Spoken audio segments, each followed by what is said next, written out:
Most Jedi pick one lightsaber style and stick with it. Makes sense. You find what works, you master it, you don't get killed. That's the smart play. Cal Kestis looked at that approach and said, "Give me all of them." Single blade? He's got it. Double-bladed staff? Yep. Dual-wield? Obviously. Crossguard like Kylo Ren's unstable nightmare? Absolutely. Blaster hybrid because why not shoot people too? Check. And here's the insane part. He can swap between any of these mid-combat. Mid-swing, even. The Star Wars gaming community has a name for this beautiful chaos. They call it the Crackhead formation.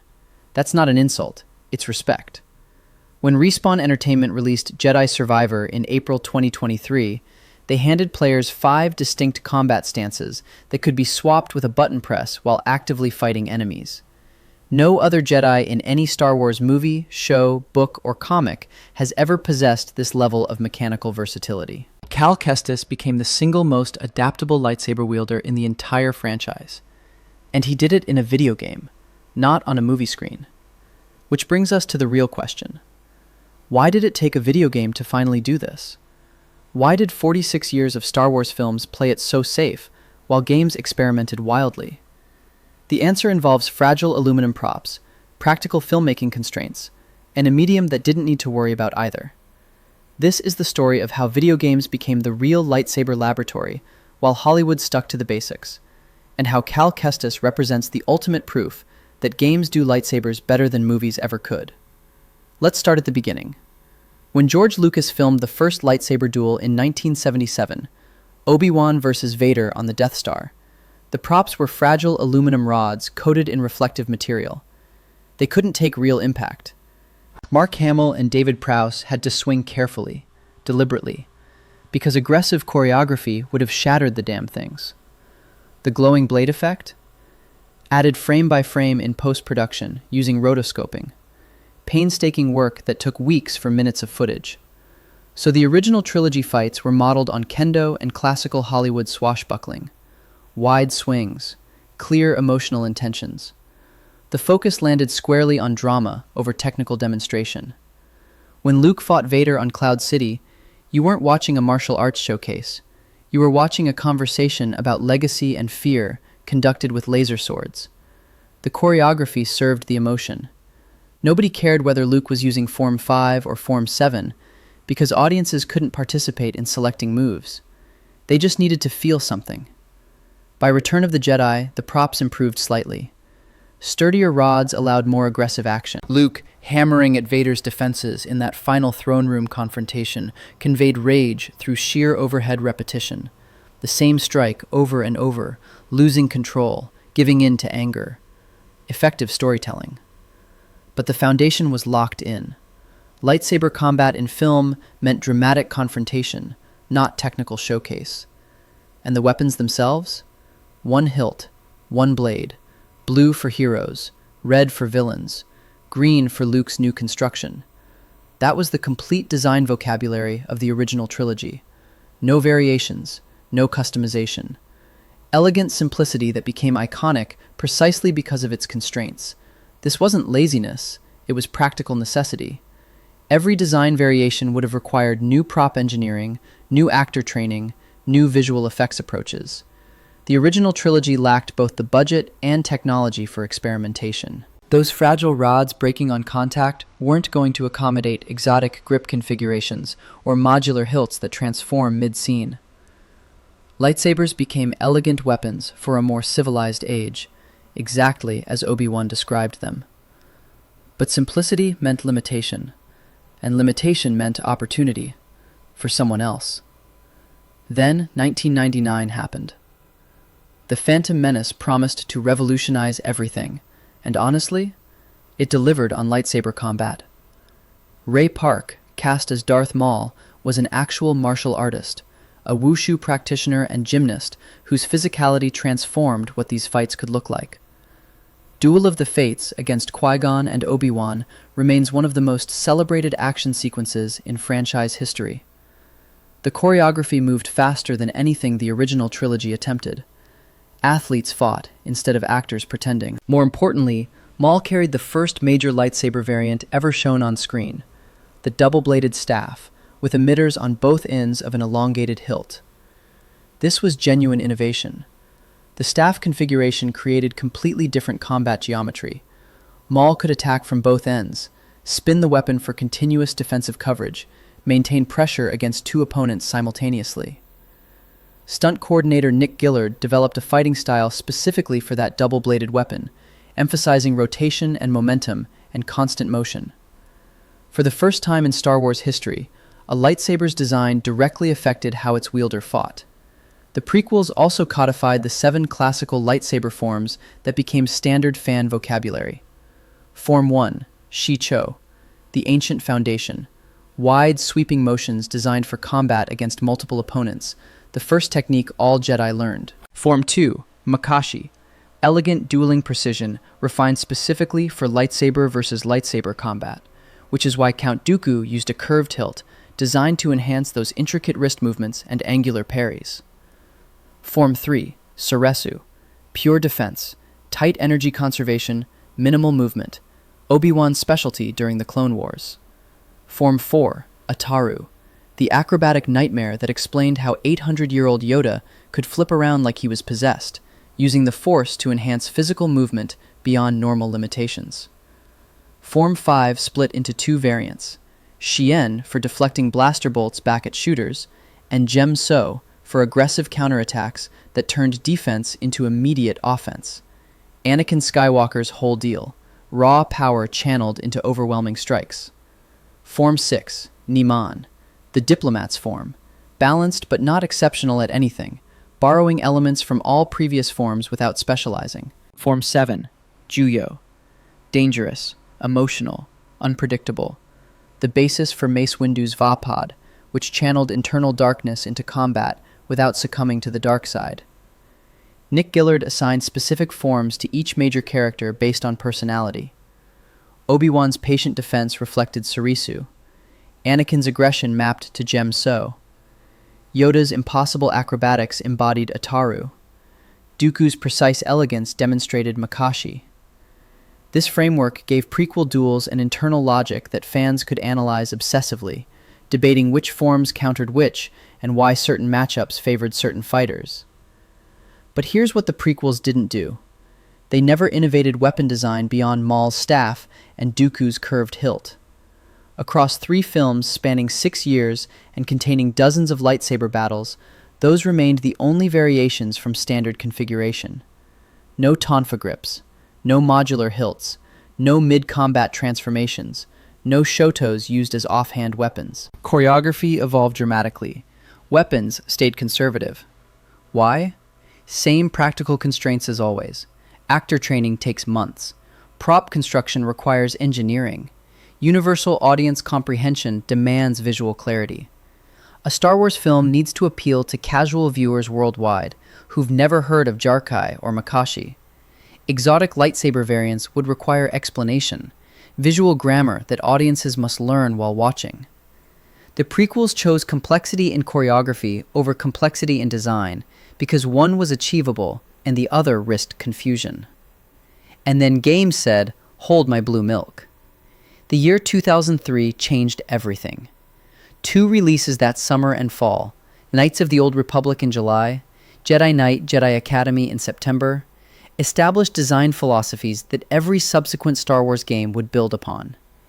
These weren't adaptations of movie combat. They were explorations of what lightsaber fighting could become when freed from practical constraints. BioWare's Knights of the Old Republic was an RPG set 4,000 years before the films, and its lightsaber crafting sequence on Dantooine became one of gaming's most memorable moments.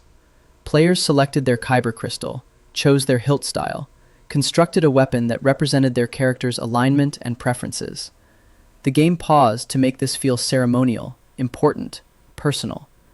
KOTOR let players choose between standard lightsabers, short lightsabers called shotos, those compact blades traditionally used as offhand weapons in dual wielding, and double-bladed staffs similar to Maul's design. Each choice affected combat animations and ability options. The shoto could be equipped as an offhand weapon with reduced accuracy penalties, enabling the practice of Jarkai, the formal name for two-weapon lightsaber fighting that Ahsoka Tano would later make famous in Clone Wars. But games did it first. Years before Ahsoka normalized dual-wielding in animation, KOTOR players were running around with a main blade and an offhand shoto, discovering that the combination created something the movies never showed. KOTOR also pioneered exotic crystals that changed blade properties beyond just color. The movies had established blue, green, and red as the complete chromatic vocabulary. Simple, clean, easy to understand. KOTOR added silver, orange, viridian, cyan, violet, and bronze. Some crystals affected damage output. Some added special effects like stunning opponents or penetrating armor. Some were unique named crystals with legendary powers tied to ancient Sith or Jedi from the distant past. The Mantle of the Force, the Heart of the Guardian, crystals that players would hunt across planets to acquire. The point was player agency. Luke Skywalker inherited his father's lightsaber, built his own in green, and that was the end of his lightsaber journey. One weapon, one color, no choices. A KOTOR player might swap crystals every few planets, chasing optimal character builds or simply preferring how silver blades looked against certain enemy types. The weapon became an expression of playstyle rather than a predetermined prop. KOTOR 2, The Sith Lords, released in December 2004, expanded this system further by introducing curved hilt lightsabers as a distinct mechanical option with different attribute bonuses. Dooku had used a curved hilt in the prequels, sure, but the movies never explored how that grip angle affected combat beyond visual distinctiveness. The games made it matter mechanically. The curved hilt suggested that weapon geometry genuinely changed fighting performance, that these weren't just cosmetic choices, but functional ones. Jedi Knight Jedi Academy, releasing just 2 months after the original KOTOR, applied similar customization philosophy to action combat rather than RPG statistics. Character creation included lightsaber selection, single blade, staff, or dual wield, with extensive color options available from the start. No earning your weapon through story progression, just immediate choice. The combat system featured 3 distinct stances: fast, medium, and strong. Fast stance emphasized speed and fluid combinations at the cost of damage and blocking capability. You could chain attacks rapidly, but each one hit softer. Strong stance delivered devastating single strikes, but left you vulnerable during slow recovery animations. Commit to the swing and pray it connects. Medium stance balanced both approaches for reliable versatility. And here's the key innovation. Players could switch between stances mid-combat, not between fights, during them. Reading enemy patterns, adapting approaches, making meaningful mechanical choices in real time, rather than committing to one style permanently. Midway through Jedi Academy's campaign, players chose a specialization that defined their combat identity. The staff path unlocked wide, sweeping crowd control techniques for handling multiple enemies. The dual-wield path enabled aggressive, simultaneous attacks and special spinning maneuvers for overwhelming single targets. Enhanced single blade refined precision and power for those who preferred focused mastery over flashy versatility. Multiplayer dueling became a legitimate competitive scene. Players mastered specific stance combinations and timing windows, debating optimal builds on early internet forums, developing techniques with names like poke spam and wiggle that only made sense to the initiated. This was 2003. People were treating lightsaber combat like a fighting game. This established the philosophy every subsequent Star Wars game would follow. Player agency over lightsaber customization creates emotional investment. When you build your blade piece by piece, selecting crystals and hilts based on personal preference, it matters more than a predetermined movie prop. When you choose your fighting style from meaningful alternatives, combat feels personal. When you can change your approach mid-fight based on reading the situation, you feel like a Jedi. Films gave Luke his father's lightsaber and called it a legacy. Games said, here are the parts, build your own legend. The Force Unleashed arrived in 2008 as an ambitious multimedia project, bridging the prequels and original trilogy, while telling the secret history of the Rebel Alliance's formation. Starkiller, the protagonist, wielded his lightsaber in a reverse grip, holding the hilt with the blade extending from the pinky side of his fist, rather than the thumb side. That wasn't just cosmetic. The reverse grip, sometimes called Xian grip in Legends continuity, creates entirely different attack angles and movement patterns than standard configuration. Starkiller fought with slashing, dismissive movements, treating the lightsaber as an extension of brutal will rather than a carefully studied weapon. The choice was deliberate characterization. Starkiller was raised by Darth Vader as a secret assassin, trained for efficiency and lethality rather than Jedi philosophy. His fighting style reflected that brutal upbringing in every animation: quick, vicious, contemptuous of defense. But Starkiller wasn't the most radical design in that game. That honor belongs to Maris Brood and her guard Shotos, and this is one the community has correctly identified as criminally underappreciated. The Tonfa-style lightsabers she wields represent a design philosophy movies completely ignored. Picture a traditional Okinawan Tonfa, those L-shaped batons martial artists and riot police use, with a perpendicular handle extending from a longer striking surface. Now imagine a lightsaber blade extending from the short end, perpendicular to the main grip. When Maris Brood holds her weapons, the blades extend from the bottoms of her fists, rather than the tops. Completely different combat geometry than anything Star Wars had shown before. She grips them in a modified reverse hold, with the long handles extending along her forearms for blocking, while the blades angle downward for sweeping, hooking strikes.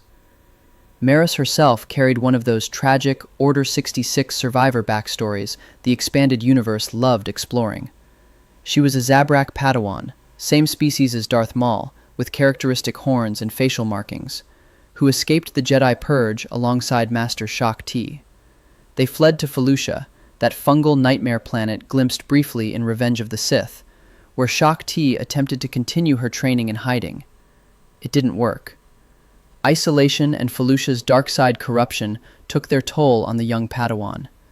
The planet itself was a nexus of dark energy, and without proper guidance, Maris couldn't resist its pull. When Starkiller arrived and killed Shaak Ti as part of his mission for Vader, Maris fully embraced the dark side.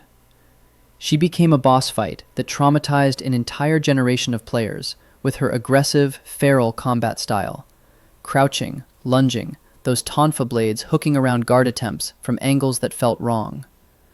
Those Tonfa lightsabers represent starting with the martial art first and designing the weapon second. Traditional movie lightsabers are essentially glowing swords because swords are what Western audiences instinctively understand. You hold them this way, you swing them that way. The visual grammar is pre-learned. But the Tonfa grip creates entirely different attacks, different blocks, different movement patterns. Maris fights crouching and predatory, emphasizing close-range hook attacks and rapid direction changes. The perpendicular blade angle lets her trap enemy weapons, binding opponents' blades against her forearm guards while striking with the other hand. Force Unleashed could implement this, because animation doesn't require actors to learn new martial arts. The development team motion-captured performers trained in Tonfa techniques and translated those movements directly to her character model. A movie would have required months of actor training from the ground up in an entirely new fighting discipline, adding time and cost to production schedules while creating practical problems with prop construction. Games faced none of these constraints. The Tonfa lightsaber has never appeared in any Star Wars film, any live-action series, or any animated show. Still exclusive to Force Unleashed and its associated media after 17 years. That's not an oversight by Lucasfilm. It's evidence that games were the only medium willing to take that design risk, and proof that some of the best lightsaber innovations exist only because someone decided controller input mattered more than theatrical practicality. The MMO era pushed these concepts even further into mechanical specificity. Star Wars: The Old Republic, launching in December 2011, had to differentiate lightsaber wielders for gameplay purposes in ways single-player games never needed. A Jedi Guardian, playing the tank role, moved completely differently than a Jedi Sentinel focused on damage. The animations reflected their function. Guardians planted their feet, absorbed impacts, kept enemies focused on them. Sentinels danced around targets, dual blades flashing, burning down single opponents before moving to the next. The Sith Juggernaut versus the Sith Marauder created even starker contrast within the same faction. Same red blades, same dark side philosophy. completely different movement vocabularies because SWTOR needed players to identify class at a glance during raids. The Juggernaut's heavy two-handed strikes telegraphed, "This is the tank. Don't compete for aggro." The Marauder's rapid dual-blade combinations screamed, "Pure damage. Stay out of my way." Even earlier, Star Wars Galaxies, before the controversial New Game enhancement in 2005, let players pursue exotic combat paths that had nothing to do with lightsabers at all. Terras Kasi martial artists fought with fists and feet, proving you didn't need a plasma blade to be dangerous. The Fencer profession tree emphasized rapier-style precision. These weren't Jedi paths, but they established that Star Wars games could support wildly different combat identities within the same world, the same server, the same cantina. Battlefront 2 in 2017 took the opposite approach, working entirely within established movie parameters while still finding room for interpretation. The game couldn't invent new lightsaber types for Luke, Vader, or Kylo Ren. These were movie characters with established visual identities, but it could fill in gaps the films left blank. Luke's animations emphasized aggressive lunges and powerful overhead strikes, reflecting his emotional intensity from Return of the Jedi. That rage against Vader translated into gameplay. Vader fought with heavy, deliberate movements that conveyed his mechanical physicality and overwhelming power, each swing feeling like it could cleave through durasteel. Kylo Ren's wide lateral swings and unstable blade effects captured his unrefined, rage-fueled style, the character who never completed formal training and fights like it.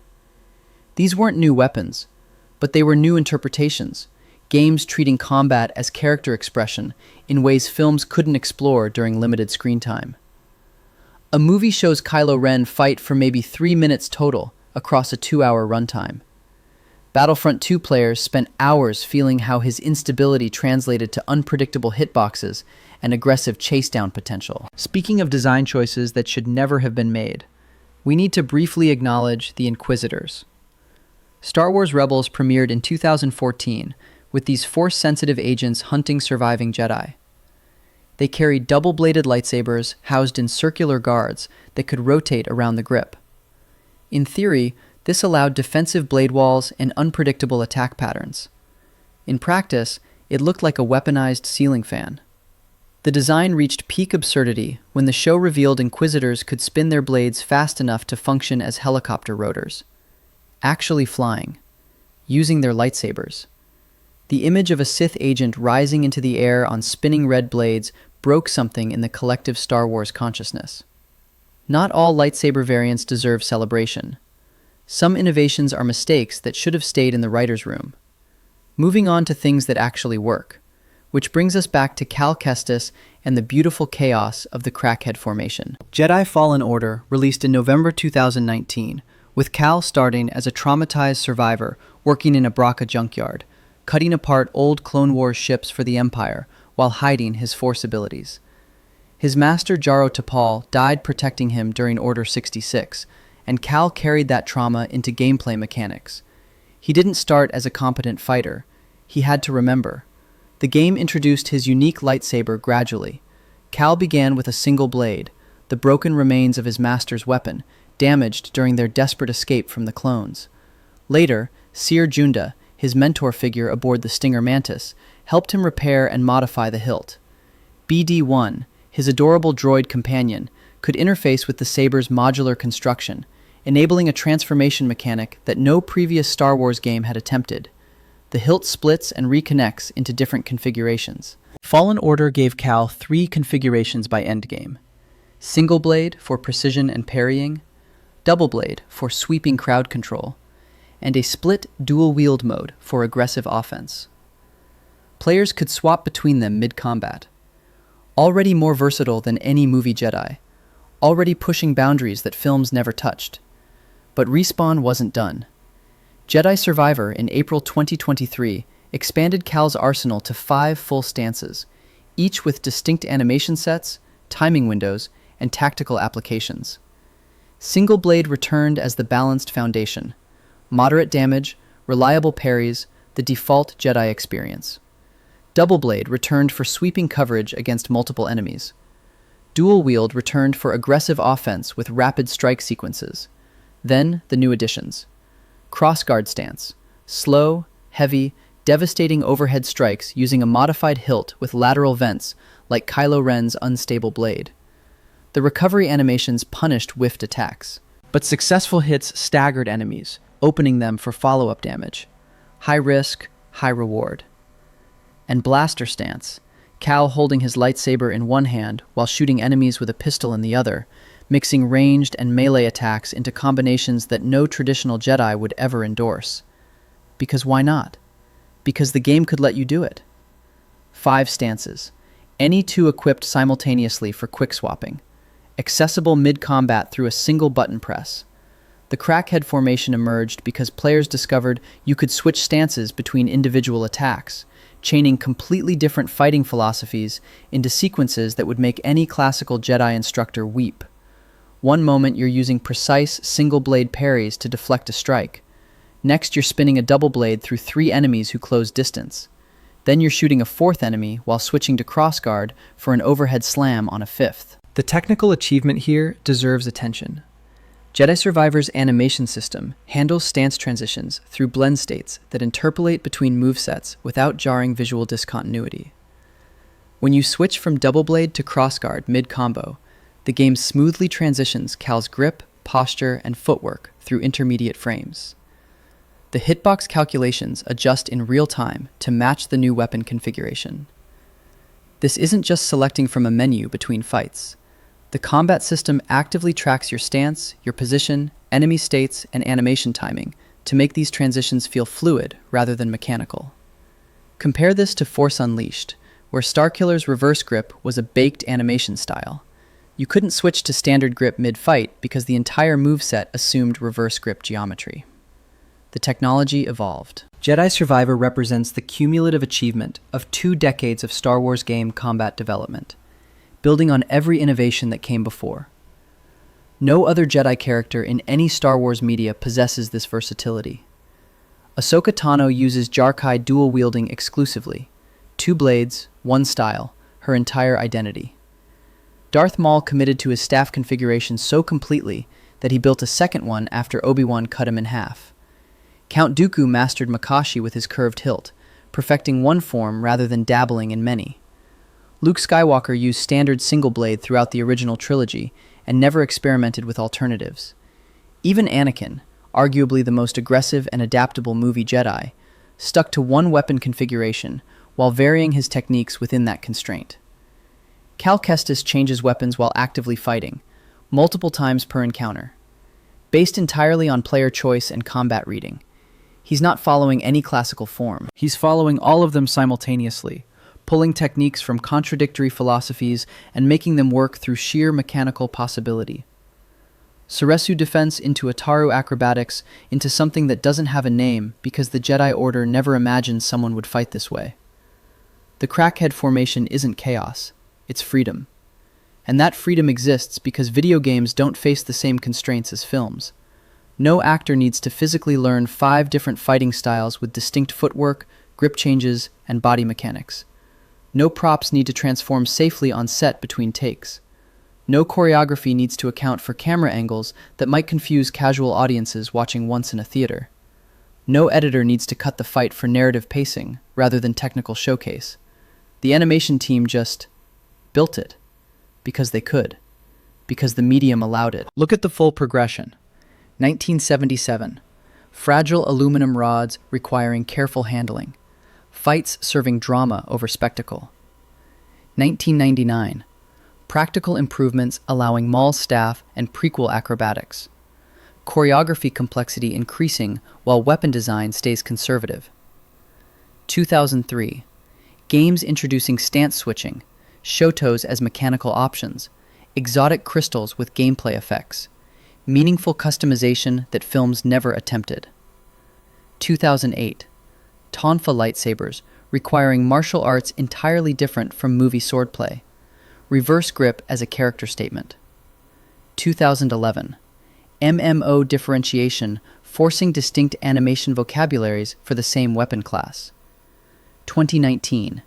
Mid-combat weapon transformation through modular hilt design. 2023. 5 simultaneous stances, swappable on command, enabling combat styles the movies would never risk.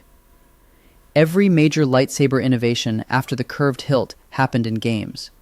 The Shoto? Games did it first with meaningful mechanics, letting players experiment with offhand short blades years before Ahsoka normalized dual-wielding in animation. Reverse grip?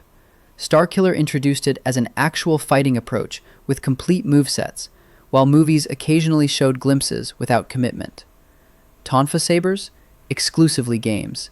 17 years and counting. Mid-combat stance switching?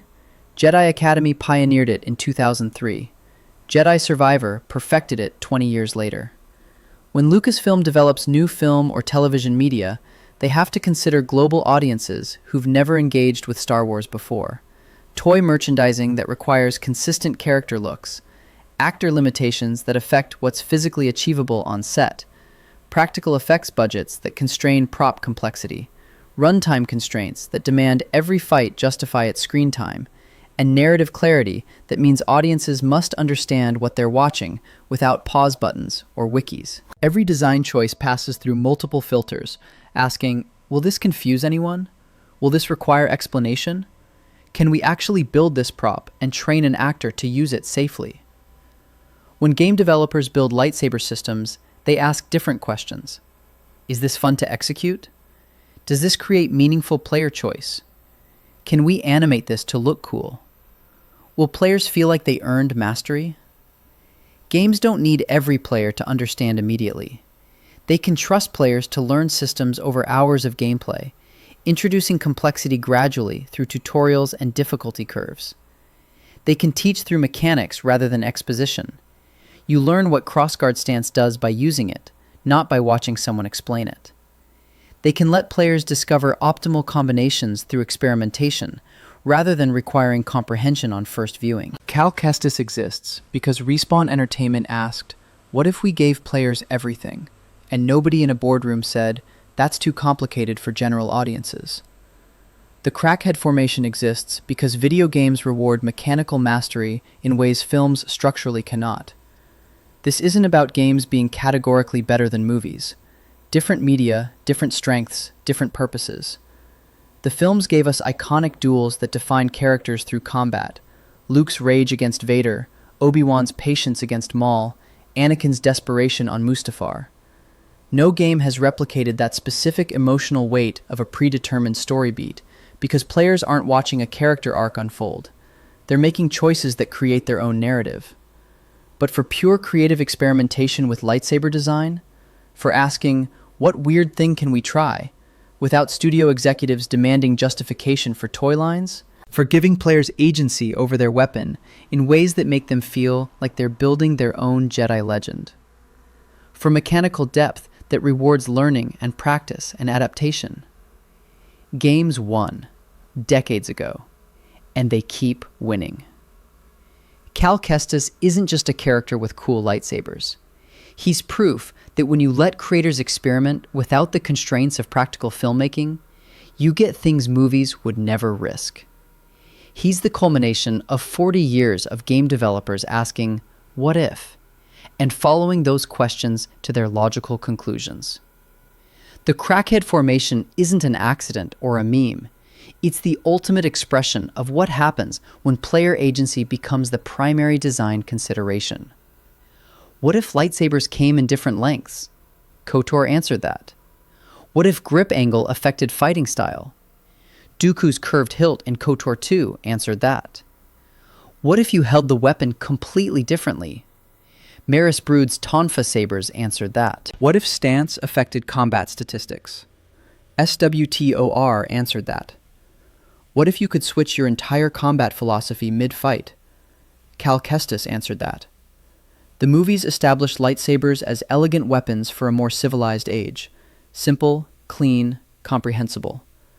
The games proved they could be so much weirder, so much more personal, so much more mechanically deep, so much more fun to actually use. And Cal Kestis, with his 5 stances and button mash versatility and beautiful unhinged energy, is the ultimate proof of concept. The Crackhead formation isn't chaos, it's freedom. Subscribe for more stories like this.